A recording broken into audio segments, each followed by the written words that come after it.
তো এই গল্পের শুরুতে আমরা দেখতে পারি একজন বৃদ্ধ কেমিস্ট একজন গ্যাংস্টারের প্লাস্টিক সার্জারি করছিল, মানে সে তার চেহারা পুরোপুরি পরিবর্তন করে দিচ্ছিল। আসলে তখন আমরা জানতে পারি এই গ্যাংস্টার একজন চাইনিজ মাফিয়ার জন্য অনেক বড় একটা চুরি করেছিল, কিন্তু পরবর্তীতে চাইনিজ মাফিয়া তাকে ধোঁকা দিয়ে দিয়েছে এবং সমস্ত স্বর্ণ আর টাকা পয়সা নিয়ে সেখান থেকে পালিয়ে গিয়েছে। এই জন্য এখন এই গ্যাংস্টারকে পুলিশ তো খুঁজছেই, বরং সেই চাইনিজ মাফিয়ার লোকজনও খুঁজে বেড়াচ্ছে, কারণ তারা তাকে মেরে ফেলতে চায় আর পুলিশ তাকে অ্যারেস্ট করে নিয়ে যেতে চায়। তবে চাইনিজ মাফিয়ার লোকজন খুব ভালো করেই জানতো যে যদি এই গ্যাংস্টার পুলিশের হাতে ধরা পড়ে তাহলে হয়তোবা সে সেই মাফিয়া সম্পর্কে সমস্ত ব্যাপারগুলো বলে দিবে। এই জন্য পুলিশের আগে তারা তাকে মারতে চাইছিল। আর যেহেতু এই গ্যাংস্টার আগে থেকেই সবকিছু ভালো করে বুঝতে পেরে যায়, এই জন্য সে দ্রুত তার কেমিস্ট আঙ্কেলের কাছে চলে আসে আর তাকে সমস্ত ব্যাপারগুলো খুলে বলে একটা সমাধান চাওয়া শুরু করে। তখন তার কেমিস্ট আঙ্কেল তাকে বলে যে আমার কাছে শুধুমাত্র একটাই সমাধান আছে, সেটা হচ্ছে তোমার চেহারায় প্লাস্টিক সার্জারি করে তোমার চেহারাই পুরোপুরি পরিবর্তন করে ফেলতে হবে। আর যখন এই গ্যাংস্টার তাকে পারমিশন দিয়ে দেয় তখন এই কেমিস্ট তার প্লাস্টিক সার্জারি করা শুরু করে। কিন্তু সমস্যা ছিল তার কাছে আধুনিক কোনো যন্ত্রপাতি ছিল না, এই জন্য সে পুরনো উপায়েই সমস্ত কাজগুলো সম্পন্ন করার চেষ্টা করছিল। আর সেই জন্য সে প্রথমে তার চেহারার মধ্যে কিছু বড় বড় সুই ঢোকায় আর এরপরে সে চাকুর সাহায্যে তার প্লাস্টিক সার্জারি করা শুরু করে। অপারেশনের মধ্যে যদিও গ্যাংস্টারকে অনেক কষ্ট সহ্য করতে হয়েছে, কিন্তু তার কাছে অন্য কোনো অপশনও ছিল না, এই জন্য সে মুখ বন্ধ করে সমস্ত ব্যাপারগুলো সহ্য করেছে। আর যখন পুরো প্রসেসটা কমপ্লিট হয়ে যায় তখন এই কেমিস্ট আঙ্কেল তাকে পরামর্শ দিয়ে বলে যে যা হওয়ার তা হয়ে গেছে, তোমার ভাগ্যকে তোমাকে মেনে নিতে হবে। এখন থেকে এই নতুন চেহারাই হচ্ছে তোমার নতুন পরিচয়, এই জন্য পূর্বের সব কিছু ভুলে যাওয়ার চেষ্টা করো। আমাদের আজকের ভিডিওর স্পন্সর হচ্ছে টিউব র্যাঙ্ক স্টুডিও। আসলে আমাকে নতুন অনেক ইউটিউবাররাই জিজ্ঞেস করেন কিভাবে চ্যানেলের এসইও করব, কিভাবে কিওয়ার্ড বের করব, কিভাবে থাম্বনেলের আইডিয়া নেব এবং কিভাবে বুঝবো কোন কিওয়ার্ড আমার ভিডিওতে ইউজ করা উচিত এবং কোনটা উচিত না। আর এই সমস্ত প্রশ্নগুলোর একটা বেস্ট সলিউশন হতে পারে টিউব র্যাঙ্ক স্টুডিও। এখানে আপনি কম্পিটিটর রিসার্চ থেকে শুরু করে কিওয়ার্ড রিসার্চ, এমনকি কিওয়ার্ডের সার্চ ভলিউম এবং কম্পিটিশন খুব সহজেই দেখতে পারবেন। তাছাড়া যদি আপনার মাথায় শুধু দু একটা কিওয়ার্ডের আইডিয়া থাকে তাহলে সেগুলোর মাধ্যমে খুব সহজে অনেকগুলো নতুন কিওয়ার্ডও জেনারেট করতে পারবেন। তাই যারা নতুন ইউটিউবার আছেন আর এই সমস্যাগুলোতে ভুগছেন তারা এখনই চেক আউট করতে পারেন। সো অ্যাপ্লিকেশন ডাউনলোড করে শুরু করুন আপনার নতুন জার্নি। চলুন ভিডিওতে ব্যাক করি। আর তখন আমরা সেই চাইনিজ মাফিয়াকে দেখতে পারি যার নাম ড্রাগন লি। আসলে ড্রাগন লি তার হারিয়ে যাওয়া স্বর্ণগুলোর জন্য পাগল হয়ে গিয়েছিল, এই জন্য সে যে কোনো উপায়ে সেগুলোকে খুঁজে বের করার চেষ্টা করছিল। আর এখন সে আর তার লোকজন সেই স্বর্ণগুলো খুঁজতে খুঁজতে ফাইনালি সেই কেমিস্টের দোকানে চলে আসে। এখানে আসার সঙ্গে সঙ্গে সেই কেমিস্টের হাতে একটা শ্যুট করে দেয় আর তার লোকজন গিয়ে সেই বৃদ্ধকে পেটানো শুরু করে। আসলে কেমিস্ট বৃদ্ধ আগে থেকেই সেই গ্যাংস্টারকে একটা জায়গায় লুকিয়ে ফেলেছিল আর তাকে সেখান থেকে বাইরে বের হতে না করেছিল। আর যখন লি মধ্যে এসে ভালো করে চেক করে তখন সে তার চুরি হওয়া স্বর্ণগুলো ফেরত তো পেয়ে যায়, কিন্তু সে সেই গ্যাংস্টারকেও খুঁজে বেড়াচ্ছিল যে এই স্বর্ণগুলো চুরি করেছে। কিন্তু সমস্যা ছিল এখানে সে সেই গ্যাংস্টারকে খুঁজে পাচ্ছিল না, এই জন্য সে এই কেমিস্টকে মেরে ফেলার ট্রাই করে। তবে যখন সেই গ্যাংস্টার দেখতে পারে তার আঙ্কেলকে মেরে ফেলা হচ্ছে তখন সে তার আঙ্কেলের মানা করা সত্ত্বেও লুকানো জায়গা থেকে বাইরে এসে লিয়ের গুন্ডাদের উপরে আক্রমণ করে দেয়, কারণ সে তার আঙ্কেলকে কোনোভাবেই এভাবে মরতে দেখতে চাইছিল না। এই জন্য সে তাকে বাঁচানোর জন্য লিয়ের গুন্ডাদের সাথে ফাইট করে। তবে যেহেতু অপারেশনের জন্য ইতিমধ্যেই তার অনেক রক্ত ঝরে গিয়েছে, এই জন্য সে অনেকটা দুর্বল হয়ে গিয়েছিল, এই জন্য সে লিয়ের গুন্ডাদের সাথে খুব ভালোভাবে ফাইট করতে পারছিল না। কিন্তু সে হাল ছাড়ার পাত্রও ছিল না, কারণ সে জানতো যদি সে ফাইট করতে না পারে তাহলে লিয়ের গুন্ডারা তাদের দুজনকেই মেরে ফেলবে। আর এখানে যখন সে এক এক করে লিয়ের গুন্ডাদেরকে মারা শুরু করে তখন লি এসে তার উপরে আক্রমণ করা শুরু করে। আর যখন সে লিয়ের গুন্ডাদের সাথে ফাইট করছিল তখন পেছন থেকে লি এসে তার উপরে শ্যুট করা শুরু করে, কিন্তু সেই গ্যাংস্টার লিয়েরই একটা লোককে সামনে ধরে কোনো রকমে গুলি থেকে নিজেকে সেভ করে। তবে এরপরে লি ধরে গ্যাংস্টারকে আচ্ছা রকম ধোলাই করা শুরু করে। তবে যেহেতু গ্যাংস্টারের শরীর এমনিতেই আগে থেকে দুর্বল ছিল, এই জন্য লি তাকে ধরে আচ্ছা রকম ধোলাই করে তার পেটের মধ্যে একটা ধারালো জিনিস ঢুকিয়ে দেয়। আর এরপর সে লিকে ধরে আছাড় মেরে অনেক দূরে নিয়ে ফেলে দেয়। আর যখন সে তাকে শ্যুট করে মারার চেষ্টা করছিল তখনই সেই কেমিস্ট এসে লিয়ের হাতের মধ্যে কয়েকটা সুই ঢুকিয়ে দেয়, যেই জন্য তার হাত কয়েক সেকেন্ডের জন্য অবশ হয়ে যায়। আর এই সুযোগটা নিয়ে লি তার উপরে আক্রমণ করে আর তাকে বারবার করে পেটানো শুরু করে। তবে সমস্যা ছিল লি অনেক বেশি পাওয়ারফুল ছিল, এই জন্য তাকে হারানো এতটা সহজ ছিল না। যদিও গ্যাংস্টার তাকে আচ্ছা রকম ধোলাই করে, কিন্তু লি একটা কাঁচের টুকরো নিয়ে তার পায়ের মধ্যে বারবার করে আঘাত করে, যেই জন্য এই গ্যাংস্টার অনেকটা আহত হয়ে যায়। সে এখন আর চাইলেও ফাইট করতে পারছিল না, কিন্তু সে এটা খুব ভালো করে জানতো যে যদি সে ফাইট না করে তাহলে লি তাকে ও তার আঙ্কেলকে দুজনকেই মেরে ফেলবে। এই জন্য সে অনেক কষ্ট করে নিজের সমস্ত শক্তি এক জায়গায় করে লিকে জোরে একটা পাঞ্চ করে দেয়, যেই জন্য লি দেয়াল ভেঙে দূরে গিয়ে ছিটকে পড়ে। এরপর যখন সে দৌড়ে তার আঙ্কেলের কাছে চলে আসে, তখন সে দেখতে পারে তার আঙ্কেল অনেক বেশি আহত হয়ে গিয়েছিল। এই জন্য যখন সে তাকে সেভ করার চেষ্টা করছিল, তার আগেই লি তাদের সামনে একটা গ্রেনেড ফেলে দেয়। এখানে একটা বিশাল বড় ব্লাস্ট হয়ে যায়। লি এর মনে হয়েছিল হয়তোবা তাদের দুজনেরই মৃত্যু হয়ে গেছে। এই জন্য পুলিশ আসার আগে লি এখান থেকে দ্রুত পালিয়ে চলে যায়। তবে আমরা দেখতে পারি সেই গ্যাংস্টারের মৃত্যু হয়নি। তার আঙ্কেল সেই গ্রেনেডের উপরে গিয়ে শুয়ে কোনো রকমে তার জীবনটা সেভ করে ফেলেছিল। তবে এই জন্য তার আঙ্কেল অনেক বেশি আহত হয়ে গিয়েছিল। যদিও সেই গ্যাংস্টার চাইছিল তার আঙ্কেলকে যেই কোনো উপায়ে সেভ করতে, তাকে নিয়ে হসপিটালে যেতে, কিন্তু তার আঙ্কেল তাকে এখান থেকে চলে যাওয়ার জন্য বলছিল। সে বলছিল পুলিশ আসার আগে এখান থেকে পালিয়ে যাও, তোমার নতুন জীবন উপভোগ করার চেষ্টা করো, কারণ আমাকে তো এমনিতেও মরতে হতো। এই জন্য গ্যাংস্টার তার আঙ্কেলের কথা শুনে সেখান থেকে চলে যাওয়ার সিদ্ধান্ত নেয়। তবে তখনই আমরা এখানে একটা ছোট বাচ্চাকে দেখতে পারি, যে দূর থেকে সেই গ্যাংস্টারকে দেখতে পারে, আর সে দ্রুত পুলিশকে কল দিয়ে সমস্ত ব্যাপারগুলো জানিয়ে দেয়। কিন্তু এর পরেও পুলিশ কখনোই সেই গ্যাংস্টারকে ধরতে পারেনি, কারণ সে এখন একটা নতুন নাম এবং নতুন চেহারা নিয়ে নতুন একটা লাইফ শুরু করে দিয়েছিল। এমন করেই লম্বা একটা সময় পার হয়ে যায়। সেই গ্যাংস্টার এখন খুবই স্বাভাবিক একটা লাইফ লিড করা শুরু করে দিয়েছিল। এরপরে আমরা 15 বছর পরের একটা সিন দেখতে পারি, যেখানে আমরা ফাইনালি সেই গ্যাংস্টারের আসল ফেসটা দেখতে পারি। আমরা দেখতে পারি সেই গ্যাংস্টার এখন একজন ভালো শেফ হয়ে গিয়েছিল, আর সে শেফের চাকরি করেই নিজের সংসার চালানোর চেষ্টা করছিল। সবাই তাকে আঙ্কেল চ্যান বলে চিনত। তার আসল পরিচয় এই 15 বছরেও কেউ জানতে পারেনি। সবাই শুধু এতটুকুই জানতো যে সে শুধু ভালো খাবার বানাতে পারে। আমরা দেখতে পারি চ্যানের কাছে কোটি টাকার স্বর্ণ ছিল, তবে সে কখনোই সেই স্বর্ণগুলোর ব্যবহার করতো না। সে শুধু শেফের চাকরি করেই নিজের জীবনযাপন করার চেষ্টা করত। এমনই একদিন যখন চ্যান তার কাস্টমারের জন্য খাবার বানাচ্ছিল, তখন তার বিজনেস পার্টনার মিনা দেখতে পারে বাইরে কিছু ছেলে একটা মেয়েকে বিরক্ত করার চেষ্টা করছে। সে দূর থেকে দেখতে পারে সেই ছেলেগুলো মেয়েটার ড্রিঙ্কসের মধ্যে কিছু একটা মিলিয়ে দিয়েছে। এই জন্য সে দ্রুত গিয়ে সেই মেয়েটাকে সেভ করে আর ছেলেদেরকে তার থেকে দূরে থাকার জন্য বলে। তবে সেই ছেলেরা উল্টো মিনার উপরেই চিল্লাচিল্লি করা শুরু করে। চ্যান যদিও এসে এই ব্যাপারটাকে শান্ত করার চেষ্টা করছিল, কিন্তু তারা মিনাকে হুমকি দামকি দিচ্ছিল, বলছিল আমার বসকে তুই চিনিস না, একদিনের মধ্যে তোর দোকান আমি ভাঙচুর করে ফেলবো। এই সমস্ত ব্যাপারগুলো শোনার পরে যদিও চ্যান অনেক বেশি রাগ হয়ে গিয়েছিল, সে চাইলে এখনই তাদেরকে পিটিয়ে আধমরা করে ফেলতে পারত, কিন্তু সে তাদের কথাবার্তা শুনেও নিজেকে শান্ত রাখার চেষ্টা করে, কারণ সে কোনো ঝামেলার মধ্যে পড়তে চাইছিল না। এই জন্য সে কথাবার্তা হজম করে হলেও ব্যাপারটাকে এখানেই সমাধান করতে চাইছিল। কিন্তু এই ছেলেগুলো কোনোভাবেই কোনো কথা শুনছিল না। আর যখন চ্যান কোনোভাবে ছেলেগুলোকে শান্ত করে ফেলে, তখনই এখানে একটা পুলিশ অফিসার চলে আসে, আর সে এসে জিজ্ঞেস করে এখানে কি হয়েছে। তখন মিনা তাকে সমস্ত ব্যাপারগুলো বলে। সে বলে যে এই ছেলেগুলো এই মেয়েটার ড্রিঙ্কসের মধ্যে কিছু একটা মিলিয়ে দিয়েছে। তবে এই পুলিশ অফিসার তাকে জিজ্ঞেস করে যে এটার কোনো প্রমাণ তোমার কাছে আছে? এতটুকু বলেই সে পানিগুলো নিচে ফেলে দেয়। আর এইটা দেখার পরে চ্যান এই জিনিসটা ক্লিয়ারলি বুঝতে পারে যে এই পুলিশ অফিসারও তাদের সঙ্গে জড়িত।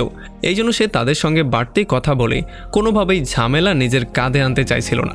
এই জন্য সে ব্যাপারটাকে সমাধান করার জন্য তাদের কাছে মাপ চাওয়া শুরু করে আর তাদেরকে দ্রুত এখান থেকে চলে যাওয়ার জন্য বলে, কিন্তু তারা তার সাথে বেয়াদবি করেই যাচ্ছিল। তবে যখন চ্যান বারবার করে তাদের কাছে মাপ চায়, তখন ফাইনালি তারা তিনজন সেখান থেকে বেরিয়ে চলে যায়। আর তখন আমরা দেখতে পারি চ্যানের সন্দেহটাই সত্যি ছিল। এই পুলিশ অফিসার একটু দূরে গিয়ে সেই দুইটা ছেলের সাথে এমন করে বিহেভ করা শুরু করে যেন তারা তিনজন একে অন্যের বন্ধু।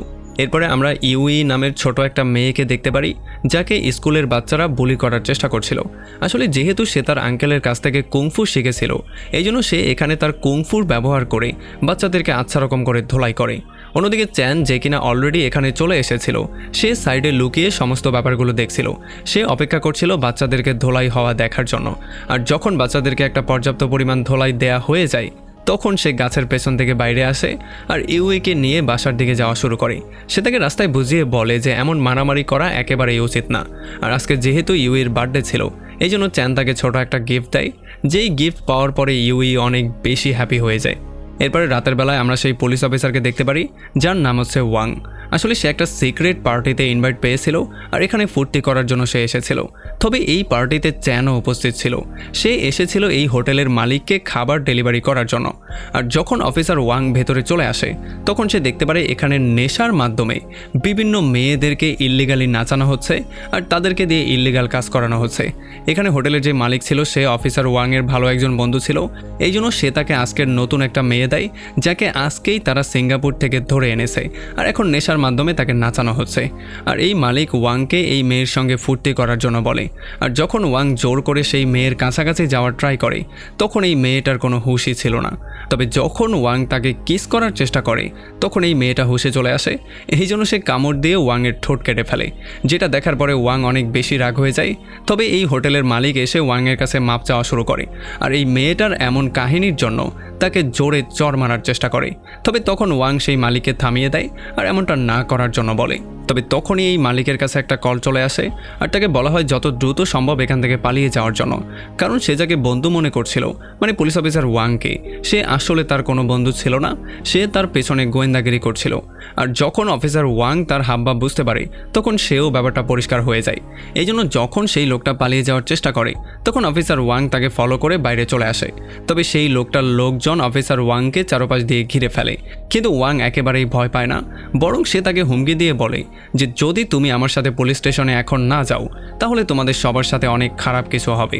তবে যখন তারা ওয়াংয়ের কথা শুনতে চাইছিল না তখন ওয়াং তাদেরকে ধরে আচ্ছা রকম ধোলাই করা শুরু করে। আর যখন ছেলেটা মার খাচ্ছিল তখন সে ওয়াংকে হুমকি দিয়ে বলে যে তুই আমাকে পেটানোর চেষ্টা করছিস, তুই জানিস আমি কে। কিন্তু ওয়াং তার কথায় একেবারেই কেয়ার করে না, বরং সে তাকে জোরে 2টা চর মেরে দেয়। আর এই 2টা চর খাওয়ার পরেই সেই ছেলেটা সেখানে বেহুশ হয়ে পড়ে যায়। আর এরপর পুলিশ অফিসাররা এখানে চলে আসে আর সবাইকে সেখানেই অ্যারেস্ট করে ফেলা হয়। যদিও তাদের মিশন কমপ্লিট হয়ে গিয়েছিল, কিন্তু ওয়াং এই জিনিসটা ক্লিয়ারলি বুঝে গিয়েছিল যে তাদের মধ্যেই কোনো একজন বেইমান আছে যে তাদের মিশনের খবর এই ছেলেটা পর্যন্ত পৌঁছে দিয়েছিল। আর তখন এদিকে আমরা দেখতে পারি চ্যান ও মিনা ইউই নামের সেই মেয়েটার বার্থডে সেলিব্রেট করছিল। আসলে এখানে ইউই তাদের কাছে 3টা উইশ করে, যদিও 2টা উইশ সে বলে দেয়, কিন্তু 3 নম্বর উইশটা সে তাদেরকে বলে না। আসলে ইউই ছিল মিনার মেয়ে, এই জন্য ইউই চাইছিল যাতে করে মিনা তার আঙ্কেল চ্যানকে বিয়ে করে ফেলে। এটাই ছিল তার 3 নম্বর উইশ, কিন্তু সে উইশটা লুকিয়ে রেখেছিল। তবে যখন তারা সেলিব্রেট করছিল তখনই একটা মেয়ের দরজার মধ্যে জোরে জোরে পেটানো শুরু করে। সে অনেক বেশি ভয়ের মধ্যে ছিল। আমরা দেখতে পারি এটা হচ্ছে সেই মেয়েটা যে একটু আগে অফিসার ওয়াংয়ের সঙ্গে ছিল। আসলে তারা তাকে ধরার আগেই সে সেখান থেকে পালিয়ে চলে এসেছিল, আর এখন সে চ্যানের ঘরের মধ্যে চলে এসেছে। এই জন্য যখন চ্যান দরজা খুলে তাকে মধ্যে আসতে দেয় তখন সে দেখতে পারে ভয়ে এই মেয়ের হাত পা কাঁপছে। আর যখন মিনা তাকে এই ব্যাপারে জিজ্ঞেস করে তখন সে বলে যে আসলে সে তার বয়ফ্রেন্ডের জন্য এই দেশে এসেছিল, যার সাথে সে একটা অনলাইন ডেটিং অ্যাপে মিট করেছিল। তবে এখানে আসার পরে সেই ছেলেটা তাকে ধোঁকা দিয়ে তার পাসপোর্ট নিয়ে তাকে চাইনিজ মাফিয়ার কাছে সেল করে দিয়েছে। তবে সে কোনো রকমে সেখান থেকে পালিয়ে আসতে সক্ষম হয়েছে, এই জন্য সে এখানে এসে এখন আশ্রয় চাইছে। তবে মিনা তাকে সান্ত্বনা দিয়ে বলে যে চিন্তা করার কোনো কারণ নেই, তোমাকে আমরা অবশ্যই সাহায্য করব। তবে চ্যান কোনোভাবেই কোনো বিপদ নিজের ঘাড়ে আনতে চাইছিল না, এই জন্য সেই মেয়েটাকে দ্রুত পুলিশ স্টেশনে যাওয়ার জন্য বলে। কিন্তু মিনা চ্যানকে বুঝিয়ে বলে যে সে এত রাতে কীভাবে পুলিশ স্টেশনে একা যাবে, সে অনেক বেশি ভয়ের মধ্যে আছে, হয়তোবা রাস্তায় তার সঙ্গে কিছু একটা হয়ে যেতে পারে। সে আজকে রাতটা এখানেই পার করুক, কালকে সকালবেলা আমি নিজে তাকে পুলিশ স্টেশনে নিয়ে দিয়ে আসবো। এখন এই কথাগুলো শোনার পরে চ্যান রাজি তো হয়ে যায়, তবে সে নিজেও অনেক বেশি ভয়ের মধ্যে ছিল, কারণ সে কোনো বিপদ নিজের ঘাড়ে আনতে চাইছিল না। আর এই মেয়েটা যেহেতু অনেক বেশি ভয় পেয়েছিল এই জন্য মিনা তাকে বুঝিয়ে বলার ট্রাই করে যে তোমার কোনো ভয় নেই, তোমাকে আমরা সাহায্য অবশ্যই করব। আসলে মিনা তাকে সাহায্য এই জন্য করছিল কারণ 15 বছর আগে এই অপরিচিত দেশে মিনাও হারিয়ে গিয়েছিল। তার সাথে বিভিন্ন লোক বিভিন্ন খারাপ ব্যবহার করেছে, তাকে ব্যবহার করার চেষ্টা করেছে। সে তার মেয়েকে সঙ্গে নিয়ে ছাদের থেকে লাফ দিয়ে সুইসাইড করার চেষ্টা করেছিল, কিন্তু সেই সময় চ্যান তাকে সেভ করেছিল এবং তাকে নতুন একটা জীবন দিয়েছিল। এরপরে পরদিন সকালবেলা যখন মিনা রেস্টুরেন্ট পরিষ্কার করছিল তখনই রেস্টুরেন্টের মধ্যে কিছু লোকজন চলে আসে। যদিও মিনা তাদেরকে বলে যে রেস্টুরেন্ট এখনও খোলা হয়নি, কিন্তু তারা জোর করে রেস্টুরেন্টের মধ্যে চলে আসে আর সেই মেয়েটাকে খুঁজে বের করার চেষ্টা করে। আর ফাইনালি যখন তারা সেই মেয়েটাকে পেয়ে যায় তখন জোর করে সেই মেয়েটাকে নিয়ে যাওয়ার চেষ্টা করে, কিন্তু তারা পাশাপাশি মিনার মেয়েকেও জোর করে নিয়ে যাচ্ছিল। আর যখন মিনা তাদেরকে আটকানোর চেষ্টা করে তখন তারা মিনাকেও অনেক বেশি ভেটায়। আর যখন চ্যান বাজার থেকে সবজি নিয়ে বাসার দিকে ব্যাক করছিল তখন সেই গুন্ডারা তার গাড়িকেও মাটিতে ফেলে দেয়। আর চ্যান তার মেয়েকে গাড়ির মধ্যে দেখার পরে তাকে সেভ করার জন্য দৌড়ে যাওয়ার ট্রাই করে, তবে যেহেতু অনেক বছর আগে সে তার পায়ে ব্যথা পেয়েছিল এই জন্য সে বেশি একটা হাঁটতে পারতো না। কয়েক সামনে যাওয়ার পরেই সে মাটিতে লুটিয়ে পড়ে। এরপর তারা সাহায্যের জন্য পুলিশ স্টেশনে চলে যায়, কিন্তু পুলিশ তাদের কমপ্লেন নিতে অস্বীকার করে। তারা কোনোভাবেই এরকম কমপ্লেন নিতে চাইছিল না। আর তখন চ্যান টিভির মধ্যে দেখতে পারে যে তাদের এই এরিয়ার মধ্যে হিউম্যান ট্রাফিকিং এবং কিডন্যাপিং অনেক বেশি বেড়ে গিয়েছিল। এই জন্য সে অনেক বেশি টেনশনের মধ্যে ছিল, কারণ যদি 24 ঘন্টার মধ্যে সে তার মেয়েকে খুঁজে বের করতে না পারে তাহলে সে ট্রেডিং জোনে চলে যাবে, যেখান থেকে তাকে খুঁজে বের করা প্রায় অসম্ভব হয়ে পড়বে। এই জন্য সে একটা অফিসারকে রিকোয়েস্ট করা শুরু করে যাতে করে সে তার সাথে এখনই তাকে খুঁজতে বেরিয়ে পড়ে। কিন্তু এই অফিসার তাকে বলে যে তোমরা বাসায় চলে যাও, যদি কোনো খবর পাওয়া যায় তাহলে তোমাদেরকে জানানো হবে। কিন্তু যখন চ্যান একটু রিকোয়েস্ট করে তখন সে উল্টো চ্যানের সঙ্গে খারাপ বিহেভ করা শুরু করে, আর সে বিভিন্ন লিস্ট দেখিয়ে বলে যে তোমরা এখানে একা না যাদের মেয়ে কিডন্যাপ হয়েছে, এখানে আরও অনেক মানুষ কিডন্যাপ হয়েছে, সো তাদের সবাইকে খোঁজার পরে তোমার মেয়েকে খোঁজা হবে। তবে তখনই এখানে অফিসার ওয়াং চলে আসে।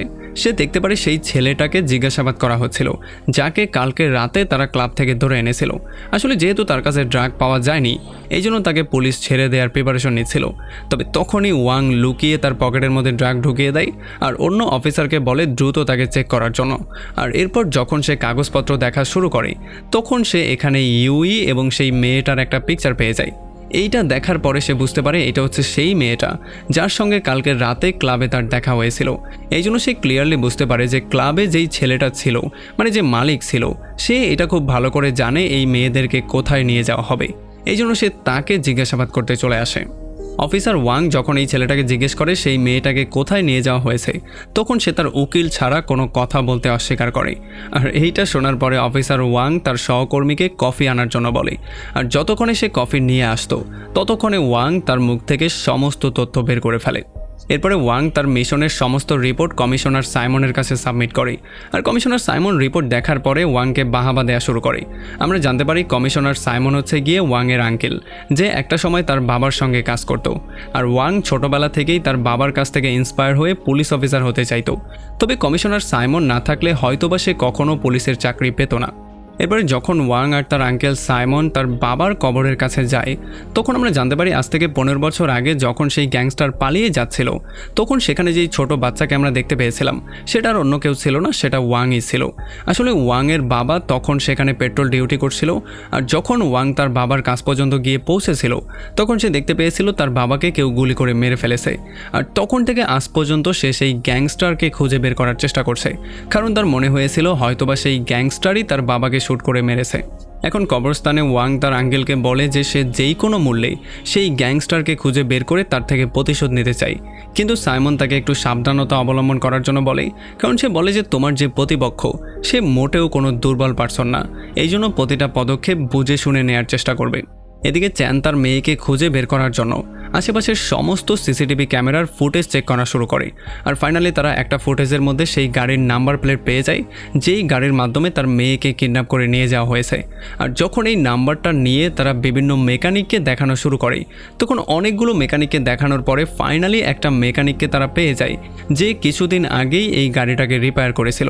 আর এরপর এই মেকানিক তাদেরকে একটা বড় বিল্ডিংয়ের কাছে নিয়ে আসে যেখানে সে গাড়িটা রিপেয়ার করার পরে ড্রপ করে দিয়েছিল। আর তখন আমরা অন্যদিকে ইউইকে দেখতে পারি যাকে বিভিন্ন মেয়েদের সঙ্গে বন্দি করে জোর করে সেই বিল্ডিংয়ে রাখা হয়েছিল। চ্যান যেই কোনো ওয়েতে সেই বিল্ডিংয়ে ঢুকে তার মেয়েকে সেভ করতে চাইছিল, তবে সরাসরি সেই বিল্ডিংয়ের মধ্যে ঢোকা জীবনের ঝুঁকি নেওয়ার চেয়ে কম ছিল না। এই জন্য সে তার একটা বন্ধুর সঙ্গে কথাবার্তা বলা শুরু করে। আসলে তার বন্ধু প্রতিদিন সকালবেলা সেই বিল্ডিংয়ের মধ্যে সবজি ডেলিভারি করে, আর পরদিন সকালবেলা তার বন্ধু প্রতিদিনের মতো আজকেও সেই বিল্ডিংয়ে সবজি ডেলিভারি করে দেয়। তবে আজকে সেই সবজির ভেতর একটা বক্সের মধ্যে চ্যান ছিল যে খুবই চালাকি করে সেই বিল্ডিংয়ের মধ্যে ঢুকে গিয়েছিল। আর তখন এদিকে আমরা অফিসার ওয়ানকে দেখতে পারি যে এই বিল্ডিংয়ের কাছে ইনভেস্টিগেশন করার জন্য এসেছিল। আসলে আমরা জানতে পারি এখন সে ডিপার্টমেন্টের কারো উপরে বিশ্বাস করতে পারছিল না, এই জন্য সে নিজেই দেয়াল টপকে এই বিল্ডিংয়ের মধ্যে চলে আসে। আসার সঙ্গে সঙ্গেই সে দুইটা লোকের কথাবার্তা শুনতে পারে যারা কারো কিডনি বের করে সেল করার ব্যাপারে কথাবার্তা বলছিল। এগুলো শোনার পরে সেই জিনিসটা ক্লিয়ারলি বুঝতে পারে যে হয়তোবা এখানে ইললিগাল অর্গান সেলিং হয়, এই জন্য সে ভালো করে ইনভেস্টিগেশন করা শুরু করে। অন্যদিকে যখন চ্যান বিল্ডিংয়ের ভেতরে চলে আসে তখন সে জানতে পারে এখানে মেয়েদেরকে অনলাইনে নিলামে তোলা হয়, আর মেয়েদেরকে বলা হয় ক্যামেরার সামনে ভালো করে বিহেভ করার জন্য। যদি মেয়েরা ভালো করে বিহেভ না করে তাহলে তাকে ধরে আচ্ছা রকম ধোলাই করা হয়। আসলে এখানে দুইটা নিয়মই চলতো, হয়তো তুমি অনলাইনে হাসি খুশি গিয়ে নিলামে বিক্রি হয়ে যাও, আর নয়তোবা তারা তোমাকে আচ্ছা রকম ধোলাই করে তোমার উপরে কঠিন নির্যাতন করে একটা সময় তোমার অর্গান বের করে সেগুলো ব্ল্যাক মার্কেটে সেল করে দেবে। আর তখনই ওয়াং সেই মেয়েটাকে খুঁজতে খুঁজতে সেকেন্ড ফ্লোরে চলে আসে, যেখানে সেই মেয়েটাকে বন্দি করে রাখা হয়েছিল। মেয়েটা ওয়াংকে দেখার সঙ্গে সঙ্গেই চিৎকার করে তার কাছে সাহায্য চাওয়া শুরু করে। তবে ওয়াং তাকে শান্ত থাকার জন্য বলে, যেহেতু আগে তাদের বিরুদ্ধে প্রমাণ জোগাড় করতে হবে, এই জন্য সে তাকে বলে সে কয়েক মিনিটের মধ্যেই আবারও তার কাছে ফেরত আসছে। এতটুকু বলে সে অন্য একটা রুমের মধ্যে চলে আসে, যেখানে সে একটা মেয়ের লাশ পেয়ে যায়। আসলে এই মেয়েটাকে নির্মমভাবে হত্যা করে তার সমস্ত অর্গান বের করে সেল করে দেওয়া হয়েছিল। আর এগুলো দেখার পরে ওয়াং এই জিনিসটা ক্লিয়ারলি বুঝতে পারে যে সে যতটা চিন্তা করেছিল ঘটনা তার চেয়েও বেশি ভয়ঙ্কর। এই জন্য সে প্রমাণ হিসেবে এখানে কিছু ভিডিও করে ফেলে আর দ্রুত সেখান থেকে ব্যাক করার চেষ্টা করে। এদিকে চ্যান একটা গার্ডকে ফলো করতে করতে একটা রুমের মধ্যে চলে আসে। এখানে সে অনেকগুলো মেয়েকে দেখতে পারে। তবে তখনই এখানে সে একটা চকলেট দেখতে পারে, যেটা সে ইউইকে তার বার্থডের দিন গিফট করেছিল। এই জন্য সে বুঝতে পারে হয়তোবা এখানে ইউই আছে। এই জন্য সে প্রথমেই গিয়ে গার্ডের উপর আক্রমণ করে তাকে বেহুশ করে ফেলে। কিন্তু পরে সে জানতে পারে যে সেই ছোট মেয়েটাকে কালকে রাতেই তারা অন্য কোথাও শিফট করে দিয়েছে। আর যখন চ্যান তাদের শরীরের কাটা অংশ দেখতে পারে, তখন সে বুঝতে পারে আজকে রাতে হয়তোবা তাদের সবাইকে মেরে ফেলা হবে। যদিও চ্যান তাদের সাহায্য করতে চাইছিল, কিন্তু তখনই এখানে ওয়াং চলে আসে। আর ওয়াংকে দেখে চ্যানের মনে হয় হয়তোবা পুলিশও তাদের সঙ্গে জড়িত। এই জন্য সে প্রচণ্ড রাগ হয়ে ওয়াংয়ের উপরে আক্রমণ করে দেয়। যদিও ওয়াং তাকে বুঝিয়ে বলার চেষ্টা করে যে তুমি যেমনটা চিন্তা করছো ব্যাপারটা তার চেয়ে সম্পূর্ণ আলাদা, কিন্তু চ্যান তার কোনো কথাই শুনছিল না। সে বারবার করে তার উপরে আক্রমণ করছিল আর তাকে মেরে ফেলার চেষ্টা করছিল। তাদের এই শব্দ শোনার পরে একটা গার্ড দ্রুত মধ্যে চলে আসে। তবে তারা দুজন দরজার পেছনে লুকিয়ে পড়ে। আর যখন গার্ড চলে যায় তখন আবারও তারা মারামারি শুরু করে। তবে এইবার তারা ফাইট করার সময় ভুল করে একটা আলমারির নিচে ফেলে দেয়। আর এই আলমারির শব্দ শোনার পরে সবাই অনেক বেশি অ্যালার্ট হয়ে যায় আর একটা গার্ড এসে তাদের উপরে আক্রমণ করার চেষ্টা করে। যদিও তারা গার্ডকে মেরে আহত করে ফেলে, কিন্তু বাকি গার্ডরা এই ব্যাপারগুলো জেনে যায়। এই জন্য এখানের কন্ট্রোলার তাদেরকে মেরে ফেলার অর্ডার দেয়। কন্ট্রোলার তার সমস্ত লোকজনকে 3 নম্বর ফ্লোরে পাঠায়। তবে এতক্ষণে চ্যান আর ওয়াং নিজেদের মধ্যে সমস্ত কনফিউশন দূর করে ফেলেছিল। এই জন্য তারা দুজন এক হয়ে সমস্ত গুন্ডাদের সঙ্গে ফাইট করা শুরু করে। তারা এক এক করে গুন্ডাদেরকে পেটানো শুরু করে। কিন্তু যেহেতু আস্তে আস্তে করে গুন্ডার সংখ্যা বেড়েই যাচ্ছিল, এই জন্য তাদেরকে আরও বেশি মাত্রায় ফাইট করতে হচ্ছিল। যদিও ওয়াং নিজের পাওয়ারের ব্যবহার করে এক এক করে গুন্ডাদেরকে পিটিয়ে আধমরা করে ফেলছিল, আর যারা তবুও বেঁচে যাচ্ছিল তাদেরকে চ্যান দেখছিল। কিন্তু একটা সময় যখন কন্ট্রোলার দেখতে পারে তার লোকজন মার খাচ্ছে, তখন সে আরও বেশি গুন্ডাদেরকে এখানে পাঠানো শুরু করে। তবে এতগুলো গুন্ডার সাথে ফাইট করা কোনোভাবেই তাদের পক্ষে সম্ভব ছিল না। এই জন্য এতগুলো বছর পরে চ্যান আবারও তার সেই পাওয়ারফুল পাঞ্চের ব্যবহার করার সিদ্ধান্ত নেয়।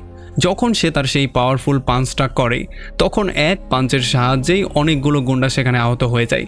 আর যখন ওয়াং সাধারণ একটা বাবুর্চির মধ্যে এত শক্তি দেখতে পারে, তখন সে পুরোপুরি কনফিউজ হয়ে যায়। তবে এরপর যখন তারা রুমের মধ্যে ওয়েট করছিল, তখন তার নজর পড়ে চ্যানের পায়ের উপরে। আর তখন তার মনে পড়ে যে 15 বছর আগে তার বাবাকে মেরে যেই গ্যাংস্টার পালিয়ে গিয়েছিল, তার পায়েও এমন একটা ক্ষতচিহ্ন ছিল। আর এখন এগুলো দেখার পরে ওয়াং এই জিনিসটা ক্লিয়ারলি বুঝতে পারে যে 15 বছর আগে তার বাবাকে মেরে চ্যানই পালিয়ে গিয়েছিল। তবে এখন তার থেকে প্রতিশোধ নেওয়ার সময় ছিল না। এই জন্য ওয়াং দ্রুত কল দিয়ে ব্যাকআপ ডাকে। আর তখন বাইরে থাকা তার লোকজন দরজা ভেঙে মধ্যে চলে আসে আর গাড়িতে করে তারা 3 জন সেখান থেকে দ্রুত পালিয়ে চলে যায়। এরপরে পুলিশ স্টেশনে এসে ওয়াং সাইমনের উপরে অনেক বেশি রাগ হয়ে যায়, কারণ সে এই মিশনটাকে মাঝখানেই বন্ধ করে দিয়েছে। কিন্তু সাইমন উল্টো তাকে ঝাড়ি দিয়ে বলে যে তুমি একা সেই বিল্ডিংয়ের মধ্যে গিয়ে শুধু তোমার নিজের জীবনী ঝুঁকির মধ্যে ফেলোনি, বরং আমাদের প্ল্যানটাকে পুরো তছনছ করে দিয়েছো। এখন আমরা কোনোভাবেই আর সামনে এগোতে পারবো না। এই জন্য এটাকে এখানেই বন্ধ করতে হবে। যদিও ওয়াংয়ের কাছে তাদের বিরুদ্ধে সলিড প্রমাণ ছিল, তবে তবুও সাইমন তাকে সবকিছু এখানে বন্ধ করতে বলে। সে বলে যে কোনো বিচার ছাড়া তুমি কোনো রকম সিদ্ধান্তে পৌঁছাতে পারো না, এই জন্য তুমি এগুলো বন্ধ করে দাও। আর সে ড্রাগন লিয়ের লোকজনকে ফলো করতেও তাকে মানা করে দেয়। যদিও ওয়াং জানতে চাইছিল সে কিসের জন্য ভয় পাচ্ছে, কি এমন ব্যাপার আছে যেটা তাদেরকে এই মিশন থেকে আটকাচ্ছে, কিন্তু সাইমনকে দেখে মনে হচ্ছিল সে হয়তোবা কিছু একটা তার থেকে লুকানোর চেষ্টা করছে। আর তখন আমরা সেই মেয়েটাকে দেখতে পারি যাকে কিডন্যাপ করা হয়েছে। আসলে এই মেয়েটাকে কিডন্যাপ করে তারা ড্রাগন লি পর্যন্ত পৌঁছে দিয়েছে। ড্রাগন লি হচ্ছে সেই লোকটা যে এত বড় হিউম্যান ট্রাফিকিং এবং অর্গান সেলিংয়ের বিজনেসটা রান করত। আসলে ড্রাগন লি এই কিডন্যাপিংয়ের মধ্যে যতগুলো সুন্দরী মেয়েকে পেত, তাদের সবার পেন্টিং বানিয়ে তার নিজের ঘরে রাখত। আর আমরা এখানে সেই ছেলেটাকেও দেখতে পারি যে তাদের লোকেশন সম্পর্কে পুলিশকে বলে দিয়েছিল। এই জন্য ড্রাগন লি সেই ছেলেটার উপরে অনেক বেশি রাগ হয়েছিল। সে তার মুখের মধ্যে অনেকগুলো ব্রাশ ঢুকিয়ে দেয়। যদি একটা ব্রাশ তার মুখ থেকে পড়ে যায়, তাহলে মনে করো তার মৃত্যু নিশ্চিত। এরপরে লি যখন পেন্টিং আঁকা শুরু করে দেয়, তখন এখানে আমরা একটা মেয়েকে আসতে দেখতে পারি। আমরা জানতে পারি 15 বছর আগে এই মেয়েটার বাবা এই পুরো সাম্রাজ্যটাকে চালাতো, কিন্তু একটা সময় চ্যান এই মেয়ের বাবাকে মেরে ফেলেছিল, যেই জন্য পুরো সাম্রাজ্য ড্রাগন লি এর হাতে চলে এসেছিল। এখন ড্রাগন লি এই 15 বছর ধরে চ্যানকে খুঁজে বের করার চেষ্টা করছে, কারণ তার চুরি করা সমস্ত স্বর্ণগুলো এখন পর্যন্ত চ্যানের কাছেই ছিল। এরপরে যখন ড্রাগন লি জানতে পারে তার অফিসে রেড দেয়া হয়েছে, তখন সে সিসিটিভি ফুটেজ চেক করার সিদ্ধান্ত নেয়। তবে সিসিটিভি ফুটেজে সে যেটা দেখতে পেয়েছে সেটা দেখার পরে সে নিজেও পুরোপুরি শকড হয়ে গিয়েছে, কারণ সে এখানে অনেক বছর পরে চ্যানকে খুঁজে পেয়েছে। আর যখন সে চ্যানের সেই স্পেশাল পাঞ্চটা দেখতে পারে, তখন তার মনে পড়ে যায় 15 বছর আগের কথা, যখন চ্যান তাকে এই স্পেশাল পাঞ্চের মাধ্যমেই কাবু করে ফেলেছিল। তবে এরপরে পরদিন সকালবেলা যখন চ্যান তার বাসায় ব্যাক করে, তখন সে দেখতে পারে অলরেডি ড্রাগন লি এর লোকজন এসে মিনাকে ধরে ফেলেছে। আসলে ড্রাগন লি এর অ্যাসিস্ট্যান্ট মেয়েটা, যার নাম রিটা, সে মিনার 2 পায়ে 2টা গুলি করে ফেলে। আর সে চ্যানের কাছে সেই স্বর্ণগুলো সম্পর্কে জিজ্ঞেস করা শুরু করে। আর তখনই ওয়াং চ্যানকে ফলো করতে করতে তার বাসায় চলে আসে। তবে সে এসে দেখতে পারে চ্যানকে অলরেডি ড্রাগন লি এর লোকজন ধরে ফেলেছে। এই জন্য সে এক এক করে ড্রাগন লি এর লোকজনকে মারতে মারতে ভেতরের দিকে যাওয়া শুরু করে, যেই জন্য তাদের মধ্যে গোলাগুলি শুরু হয়ে যায়। যদিও চ্যান শুধুমাত্র মিনার কাছ পর্যন্ত পৌঁছাতে চাইছিল, তবে সেখানে গিয়ে সে দেখতে পারে মিনার পেটে গুলি লেগেছে, যেই জন্য তার সেখানেই মৃত্যু হয়ে গিয়েছে। এই জন্য সে অনেক বেশি আপসেট হয়ে যায়। তবে অন্যদিকে ওয়াং ড্রাগন লি এর লোকজনকে মারার পরে যারা পালিয়ে যাচ্ছিল তাদেরকে ফলো করা শুরু করে, কিন্তু তারা সবাই সেফলি সেখান থেকে পালিয়ে চলে যায়। আর এরপর সে চলে আসে চ্যানের কাছে। ভেতরে এসেই সে চ্যানকে তার সঙ্গে পুলিশ স্টেশনে যাওয়ার জন্য বলে। তবে চ্যান, যে কিনা মিনার মৃত্যুতে এমনিতেই অনেক বেশি আপসেট হয়েছিল, সে গিয়ে ওয়াংয়ের উপরে আক্রমণ করে দেয়, কারণ তার মনে হচ্ছিল যদি ওয়াং এখানে না আসতো হয়তোবা মিনা এখনও জীবিত রয়ে যেত। এই জন্য তাদের দুজনের মধ্যে ভয়ঙ্কর একটা মারামারি শুরু হয়ে যায়। তবে ওয়াং কোনোভাবেই চ্যানের সঙ্গে পারছিল না। চ্যান তাকে আচ্ছা রকম ধোলাই করে তাকে শেষ মুহূর্তে জানে না মেরে তাকে বন্দি অবস্থায় রেখে সেখান থেকে পালিয়ে যাওয়া শুরু করে। যদিও ওয়াং তাকে ফলো করার চেষ্টা করছিল, কিন্তু সে কোথাও তাকে খুঁজে পাচ্ছিল না। এই জন্য সে অনেক বেশি চিন্তায় পড়ে যায়, কারণ সে বুঝতে পারছিল না সে তার কাছ থেকে কিভাবে তার বাবার মৃত্যুর বদলা নেবে। যদিও সে সাহায্য চাওয়ার জন্য সাইমনকেও কল দেয়, কিন্তু সাইমন একটা জরুরি মিটিংয়ে আছে বলে তার কলটা কাট করে দেয়। এই জন্য সে আরও বেশি টেনশনে পড়ে যায়। আর যখন সে নিজের পরবর্তী মুভ সম্পর্কে চিন্তাই করছিল, তখনই সে সাইমনকে দেখতে পারে, যে তার চোখের সামনে ছিল। এই জন্য সে সাইমনকে ফলো করা শুরু করে। আর তখন সে জানতে পারে যে ডিপার্টমেন্টের খবর ড্রাগন লি এর কাছ পর্যন্ত পৌঁছানো অফিসার আর অন্য কেউ না, সেটা হচ্ছে তার নিজের আঙ্কেল সাইমন। সে এই জিনিসটা কোনোভাবে মানতেই পারছিল না, তার আঙ্কেল সাইমন এত বড় একটা ধোঁকাবাজ। এই জন্য যখন সে তাকে কনফার্ম করে, তখন সাইমন তাকে স্পষ্ট করে বলে যে আমি যেই কাজটা করেছি সেটা করা জরুরি ছিল, নয়তোবা আমাদের অস্তিত্ব রক্ষা পেত না। এরপর সে তাকে বলে যে আসলে একটা সময় এখানে 6টা গ্যাংয়ের গ্রুপ ছিল, যারা সবাই মিলে অনেক বেশি সন্ত্রাসী কার্যক্রম করত। তারা একে অন্যকে মার্ডার করত, এমন করে তারা এই শহরটাকে জাহান্নাম বানিয়ে দিয়েছিল। কিন্তু আমার অনেক বছরের পরিশ্রমের ফলে এখন শুধুমাত্র একটা গ্যাংই আছে, আর ড্রাগন লি শুধুমাত্র জীবিত আছে। তবে তখন ওয়াংয়ের মনে হচ্ছিল তার আঙ্কেল ড্রাগন লিকে সাহায্য করে বরং তাকে আরও বেশি পাওয়ারফুল করে দিয়েছে, আর এখন সে পাওয়ারের ব্যবহার করে আরও বেশি মাত্রায় ক্রাইম করছে। আসলে তাদের শহরে ক্রাইমের সংখ্যা কমেনি, বরং শুধুমাত্র আগে যেই কাজটা 6টা গ্রুপ মিলে করত, সেই কাজটা এখন একটা গ্রুপ করছে। আর তখন এদিকে আমরা চ্যানকে দেখতে পারি, যাকে ইউইর একটা ভিডিও পাঠিয়ে ব্ল্যাকমেইল করা হয়। তাকে বলা হয় সেই স্বর্ণগুলো নিয়ে যদি সময় মতো তাদের বলা ঠিকানায় না আসে, তাহলে তার মেয়েকে কেটে টুকরো টুকরো করে তার অর্গান ব্ল্যাক মার্কেটে সেল করে দেয়া হবে। আর এগুলো শোনার পরে চ্যান অনেক বেশি ভয় পেয়ে যায়, কারণ ইতিমধ্যে সে মিনাকে হারিয়ে ফেলেছে। আর এই জন্য এতগুলো বছর পরে ফাইনালি সে সেই স্বর্ণগুলোকে বের করে আর সেগুলো নিয়ে তাদের বলা লোকেশনে যাওয়া শুরু করে। আর তখন আমরা অন্যদিকে সেই সমস্ত মেয়েগুলোকে দেখতে পারি, যাদেরকে কিডন্যাপ করে বিভিন্ন দেশে পাঠানোর ব্যবস্থা করা হচ্ছিল। আসলে তাদের হাতে লাগানো কিউআর কোড স্ক্যান করে তাদেরকে বিভিন্ন কন্টেইনারে লোড করা হচ্ছিল। আর তখনই চ্যান সেই স্বর্ণগুলো নিয়ে লিয়ের কাছে চলে আসে। আর যখন লি স্বর্ণগুলো দেখতে পারে, তখন তার মনে হচ্ছিল স্বর্ণ অনেক কম আছে। এই জন্য সে যখন তার কাছে বাকি স্বর্ণগুলো সম্পর্কে জিজ্ঞেস করে, তখন চ্যান তাকে বলে যে বাকি স্বর্ণগুলো সম্পর্কে আমি তখনই তোমাকে বলবো যখন তুমি আমার মেয়েকে ছেড়ে দেবে। তবে আসলে লি তাকে এখানে ডিল করার জন্য ডাকেনি। এই জন্য সে তার চোখের সামনে তার মেয়ের উপরে টর্চার করা শুরু করে। সে একটা কাচের গ্লাস তার মেয়ের পায়ের সামনে ভেঙে ফেলে, যেই জন্য তার মেয়ের পায়ে সেই গ্লাসের টুকরো ঢোকার জন্য সে অনেক বেশি চিৎকার করা শুরু করে। আর এগুলো সহ্য করতে না পেরে ফাইনালি চ্যান তাকে বলে দেয় বাকি স্বর্ণগুলো কোথায় রাখা হয়েছে। আর যখন লি তার কাজ উদ্ধার করে ফেলে, তখন সে লিটাকে বলে তার বাবার মৃত্যুর প্রতিশোধ নেয়ার জন্য। আসলে লিটা বিগত 15 বছর ধরে লিয়ের সঙ্গে ছিল শুধুমাত্র আজকের দিনের জন্য, কারণ সে তার বাবার মৃত্যুর প্রতিশোধ নিতে চাইছিল। এরপরে সে গিয়ে একটা স্বর্ণের বার নিয়ে চ্যানের মাথায় জোরে একটা বাড়ি দেয়, যেই জন্য চ্যানের মাথা দিয়ে রক্ত বের হওয়া শুরু হয়ে যায়। সে চ্যানকে পেটাতে পেটাতে প্রায় আধমরাই করে ফেলে। আর যখন সে চ্যানকে পুরোপুরি মেরেই ফেলতে যাচ্ছিল, তখনই এখানে পুলিশ চলে আসে। তারা তাদেরকে চারপাশ দিয়ে ঘিরে ফেলেছিল আর তারা এক এক করে শ্যুট করে তাদেরকে মারাও শুরু করেছিল। আসলে চ্যান এখানে আসার আগে পুরো পরিকল্পনা করে এসেছিল। সে এখানে আসার আগে পুলিশকে সমস্ত ব্যাপারগুলো জানিয়ে দিয়েছিল। সে ওয়াংকে ডেকে সমস্ত সত্যিটা বলে দিয়েছিল, কারণ সে খুব ভালো করেই জানতো তার বাবাকে কে খুন করেছে। এমনকি সে সমস্ত কাজটা কমপ্লিট করার পরে পুলিশের কাছে স্যারেন্ডার করতেও রাজি ছিল। তবে এই সমস্ত সত্যিগুলো বলার বদলে পুলিশের সাহায্য তার দরকার ছিল। এই জন্য ওয়াং তার লোকজন নিয়ে এখানে চলে এসেছে আর তারা এক এক করে লিয়ের লোকজনকে শ্যুট করে মারা শুরু করে দিয়েছে। আর যখন লি এই ব্যাপারগুলো দেখতে পারে, তখন সে তার নিজের জীবন বাঁচানোর জন্য সেখান থেকে পালিয়ে যাওয়া শুরু করে। যদিও সে স্বর্ণগুলো সেখানে ফেলে দিয়েই চলে যায়, কিন্তু নিজের জীবনের প্রোটেকশনের জন্য সে ইউইকে সঙ্গে করে নিয়ে যায়, যেই জন্য কেউই ভয়ে তার গায়ে শ্যুট করে না। আর তখন লিটা লিকে দ্রুত এখান থেকে পালিয়ে যাওয়ার জন্য বলে, আর সে নিজে এখানে রয়ে যায় চ্যানকে ফেস করার জন্য। যদিও ওয়াং আর তার মধ্যে অনেকক্ষণ ধরে মারামারি হয়, কিন্তু একটা পর্যায়ে ওয়াং তাকে আছাড় দিয়ে সোজা উপর থেকে নিচে ফেলে দেয়, যেই জন্য তার অবস্থা সেখানেই খারাপ হয়ে যায়। এদিকে চ্যান, যে কিনা লিকে ফলো করছিল, সে একটা পর্যায়ে দেখতে পারে লি কোথায় যেন গায়েব হয়ে গেছে। আর যখন সে দৌড়ে ছাদে আসে, তখন এখানে সে তার মেয়েকে পেয়ে যায়। যদিও সে তার মেয়েকে পেয়ে গিয়েছিল, তবে এইটাও ছিল লিয়ের একটা চাল। আসলে লি এখানে একটা বম ফিট করে রেখেছিল, যার রিমোট কন্ট্রোল তার হাতে ছিল। যখনই চ্যান এখানে চলে আসে, তখনই লি বমটা ব্লাস্ট করে দেয়, যেই জন্য এখানে বিশাল বড় একটা ব্লাস্ট হয়ে যায়। যদিও চ্যান তার মেয়েকে নিয়ে ছাদ থেকে লাফ দিয়ে নিচে পড়ে যায়, এই জন্য তার মেয়ের জীবনটা সেভ হয়ে যায়, তবে সে গুরুতর আহত হয়ে গিয়েছিল। তবে যতক্ষণে সে নিজেকে সামলানোর চেষ্টা করত, তার আগেই লি এসে আবারও তার উপরে আক্রমণ করার চেষ্টা করে। আর যখনই একটা পর্যায়ে সে চ্যানকে শ্যুট করে মেরেই ফেলতে যাচ্ছিল, তখনই ওয়াং এসে তাকে শ্যুট করে দেয়। এই জন্য তাদের দুজনের মধ্যে ভয়ঙ্কর গোলাগুলি শুরু হয়ে যায়। তবে একটা পর্যায়ে লিয়ের গুলি শেষ হয়ে যায়, এই জন্য সে গিয়ে ওয়ানকে হাত দিয়েই মারা শুরু করে। আর যখন তাদের দুজনের মধ্যে মারামারি শুরু হয়ে যায়, তখন আমরা জানতে পারি লি নিজে মার্শাল আর্টে এক্সপার্ট ছিল, এই জন্য কোনোভাবেই ওয়াং তার সঙ্গে পারছিল না।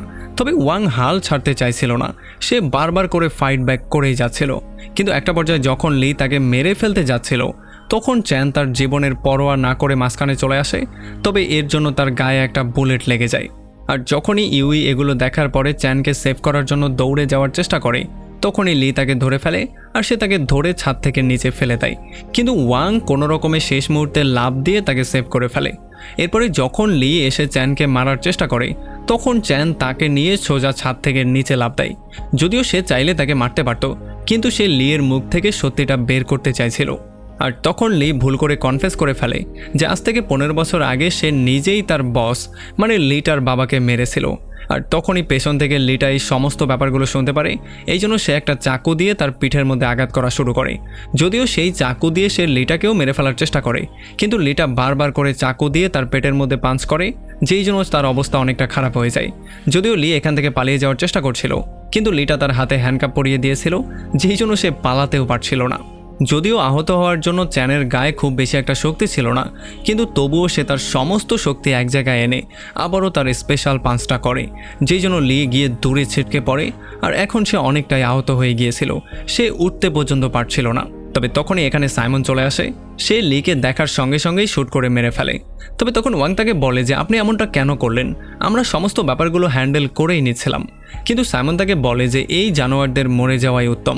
এতটুকু বলার সঙ্গে সঙ্গে ভুল করে তার মুখ থেকে একটা শব্দ বেরিয়ে যায়, যেইটা শোনার সঙ্গে সঙ্গে ওয়াং পুরোপুরি শক্ট হয়ে যায়। কারণ আজ থেকে 15 বছর আগে তার বাবার মৃত্যুর আগে সে তার বাবার মুখ থেকে এমনই একটা শব্দ শুনতে পেয়েছিল। এরপরে যখন ওয়াং লিয়ের বন্দুকটা তার আঙ্কেল সাইমনের হাতে দেয়, তখন সাইমন এখানে একা থাকার সুযোগ নিয়ে সেই বন্দুক দিয়ে ওয়াংকেই গান পয়েন্টে করে ফেলে। আর তখন আমরা এই ব্যাপারটা জানতে পারি যে আজ থেকে 15 বছর আগে ওয়াংয়ের বাবাকে চ্যাং খুন করেনি, বরং তার বাবাকে সাইমন খুন করেছে। কারণ যদি সে এমনটা না করতো, তাহলে ওয়াংয়ের বাবা লিকে মেরে ফেলতো, তাহলে সে আর কিছুই পেত না। এই জন্য এখন সে ওয়াংকে গান পয়েন্টে নিয়ে তাকে বলে যে আমি সবসময় তোমার বাবার কাছ থেকে তোমাকে দূরে রাখার চেষ্টা করেছি, আমি সবসময় চেষ্টা করেছি তুমি যেন আমার মতো হও, কিন্তু তুমি শেষ পর্যন্ত তোমার বাবার মতোই হলে। এতটুকু বলেই যখন সে গুলি করার জন্য ট্রিগারে চাপ দেয়, তখন সে দেখতে পারে ভেতরে কোনো বুলেটই ছিল না। আসলে ওয়াং আগে থেকেই তার চাল বুঝে গিয়েছিল, এই জন্য সে সমস্ত বুলেট বের করে ফেলেছিল। যদিও ওয়াংয়ের ভেতরে অনেক বেশি রাগ ছিল, সে চাইছিল তাকে মেরে তার বাবার মৃত্যুর প্রতিশোধ নিতে, কিন্তু সে শেষ মুহূর্তে নিজেকে কোনো রকমে আটকে ফেলে, কারণ সে তার বাবার মতোই একজন আসল পুলিশ অফিসার ছিল। এরপরে সেই সমস্ত মেয়েদেরকে কন্টেনার থেকে বের করা হয়, যাদেরকে কিডন্যাপ করে বিভিন্ন দেশে পাঠিয়ে দেওয়া হচ্ছিল। যদিও এখান থেকে তারা একটা নতুন জীবন পেয়ে যায়, তবে আফসোসের ব্যাপার হচ্ছে এমনটা সবার সাথে হয় না। অন্যদিকে আমরা চ্যানকে দেখতে পারি যে অনেক বেশি আহত হয়েছিল। ইউই তাকে বাঁচানোর জন্য তার কাছে বসে চিৎকার করছিল, তাকে যেই কোনো উপায়ে উঠতে বলছিল, কিন্তু চ্যান যেহেতু অনেক বেশি আহত ছিল, এই জন্য সে তার সাথে ভালোভাবে কথাই বলতে পারছিল না। একটা পর্যায়ে সে তার সামনেই শেষ নিঃশ্বাস ত্যাগ করে, মানে তার সেখানেই মৃত্যু হয়ে যায়। এর কিছুদিন পরে আমরা সেই মেয়েটাকে দেখতে পারি যাকে কিডন্যাপ করা হয়েছিল। আসলে সে তার জীবন বাঁচানোর জন্য অফিসার ওয়াংকে ধন্যবাদ দেওয়ার জন্য এসেছিল, আর তাদের বিহেভিয়ার দেখে আমরা বুঝতে পারি তারা একে অন্যকে পছন্দও করা শুরু করে দিয়েছে। আর অন্যদিকে আমরা ইউইকে দেখতে পারি আঙ্কেল চ্যানের মৃত্যুর পরে সেই বাচ্চারা এখনও আবার তাকে বুলি করতে চলে আসে। আর এখানে একটা ছেলে তাকে বলে যে আঙ্কেল চ্যান যাওয়ার পরে তোমার এখন শক্তি কমে গিয়েছে, তাই না? তবে আমরা দেখতে পারি ইউই আঙ্কেল চ্যানের সেই স্পেশাল পাঞ্চ ব্যবহার করে এই ছেলেদেরকে শিক্ষা দেওয়া শুরু করে। আর তখনই এখানে অফিসার ওয়াং চলে আসে, আর সে ছেলেদেরকে হুমকি দিয়ে বলে যে যদি পরবর্তীতে আর একবার তাকে বুলি করার চেষ্টা করো, তাহলে তোমাদের সবাইকে ধরে নিয়ে যাওয়া হবে। এটা শোনার পরে তারা ভয় পেয়ে সেখান থেকে পালিয়ে চলে যায়। আমরা জানতে পারি আঙ্কেল চ্যানের মৃত্যুর পরে এখন ইউইকে অফিসার ওয়াংই দেখাশোনা করছে। আর এমন একটা ইন্টারেস্টিং পয়েন্টে এই পুরো মুভিটা এখানেই শেষ হয়ে যায়।